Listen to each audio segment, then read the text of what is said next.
Hello viewers, আসসালামু আলাইকুম। আমি একটি মজার রেসিপি নিয়ে হাজির হলাম। আজকে আমার রেসিপিটির নাম হচ্ছে লইট্টা শুটকি দিয়ে ডাটা রান্না। তো প্রথমে আমি একটি প্যানে তেল গরম করে নিয়ে রসুন কুচিগুলো দিয়ে দিলাম। আমি পেঁয়াজ কুচিগুলো দিয়ে দিচ্ছি, দেখতে পাচ্ছেন। এরই মাঝে আমি শুটকিগুলো দিয়ে দিব যাতে করে একসাথে ভাজা হয়ে যায়। তো দেখতে পাচ্ছেন আমি শুটকিগুলো দিয়ে দিচ্ছি।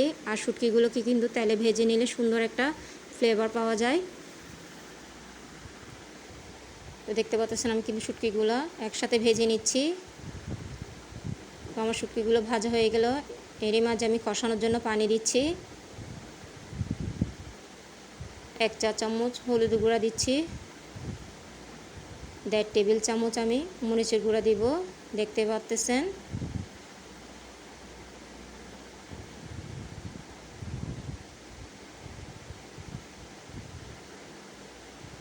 স্বাদ মতো লবণ দিচ্ছি, 2 টুকরো টমেটো কুচি দিচ্ছি, বাকি টমেটো পরে দেব।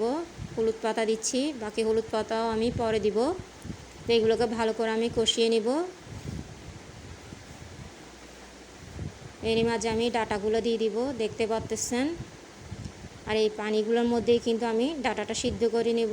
এখানে আমি কয়েক টুকরো আলুও দিলাম, আপনারা চাইলে নাও দিতে পারেন, দিলে খেতে খুবই ভালো লাগে। তো দেখতে পাচ্ছেন আমার ডাটা কিন্তু সিদ্ধ হয়ে গেল। এর মাঝে আমি পানি দিয়ে দিলাম, বাকি পানিটা আমি বাকি টমেটো দিচ্ছি, কাঁচামরিচ ভেঙে দিচ্ছি, বাকি হলুদ পাতাগুলো দিয়ে দিচ্ছি।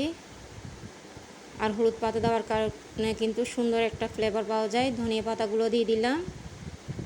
আর এইভাবে ডাটা রান্না করলে কিন্তু খেতে খুবই ভালো লাগে, বিশেষ করে গরম ভাতের সাথে। তো দেখতে পাচ্ছেন মাশাআল্লাহ তৈরি হয়ে গেল আমার লইট্টা শুটকি দিয়ে ডাটা রান্না। আশা করি আপনাদের সবার ভালো লাগবে, ছোট বড় সবাই পছন্দ করে থাকে। আর এখন কিন্তু বাজারে প্রচুর ডাটা পাওয়া যাচ্ছে, অবশ্যই এইভাবে একবার হলে তৈরি করে দেখবেন। আমার চ্যানেলটিকে অবশ্যই লাইক, শেয়ার এবং সাবস্ক্রাইব করে দিবেন।